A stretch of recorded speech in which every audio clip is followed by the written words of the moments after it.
नमस्कार, मी Pramod Nalawade. Live India चॅनलमध्ये आपले स्वागत आहे.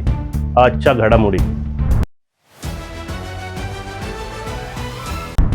मराठा समाजासाठी राज्य सरकारने अनेक महत्त्वाचे निर्णय घेतले असून सरकार कटिबद्ध असल्याचे मुख्यमंत्री देवेंद्र फडणवीस यांनी स्पष्ट केले आहे. पक्षात राहणे कठीण झाले आहे असे मत अजित पवार गटाच्या काही आमदारांनी थेट शरद पवारांशी संपर्क साधल्याची राजकीय चर्चा रंगली आहे.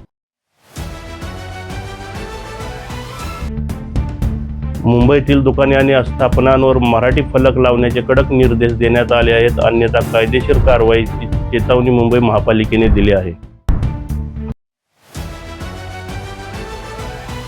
कोकण आणि पश्चिम महाराष्ट्राला जोडणाऱ्या एका नवीन पुलाचे काम पूर्ण झाले असून यामुळे दोन्ही भागांमधील अंतर तब्बल 50 किलोमीटरने कमी होणार आहे.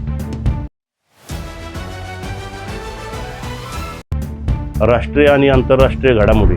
पंतप्रधान मोदींचा UAE दौरा महत्त्वाचा मानला जातो.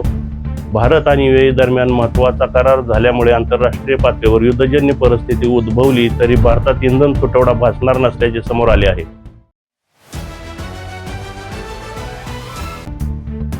वाढत्या प्रदूषणामुळे किंवा इतर कारणांमुळे दिल्ली सरकारने खाजगी कंपन्यांना कर्मचाऱ्यांना आठवड्यातून 2 दिवस वर्क फ्रॉम होम देण्याची आणि ऑफिसच्या वेळात बदल करण्याची सूचना केली आहे.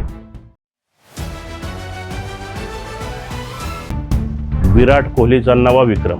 IPL 2026 मध्ये विराट कोहलीची शानदार कामगिरी सुरू असून त्याने एकाच हंगामात पुन्हा एकदा 500 धावांचा टप्पा पार करत मास्टर ब्लास्टर सचिन तेंडुलकरलाही मागे टाकले आहे. उषा चव्हाण यांना दिलासा. 1980 चे दशक गाजवणाऱ्या ज्येष्ठ मराठी अभिनेत्री उषा चव्हाण यांनी शासकीय पुरस्कार परत करण्याचा निर्णय घेतला होता. मात्र उपमुख्यमंत्री एकनाथ शिंदे यांनी परत मध्यस्थी करत त्यांना दिलासा दिला. असेच नवनवीन माहितीपर व्हिडिओ आम्ही घेऊन येत असतो. आमचे व्हिडिओ जर तुम्हाला आवडत असतील तर लाईक, शेअर आणि सबस्क्राईब करा. बेल आयकॉनला दाबायला विसरू नका. धन्यवाद.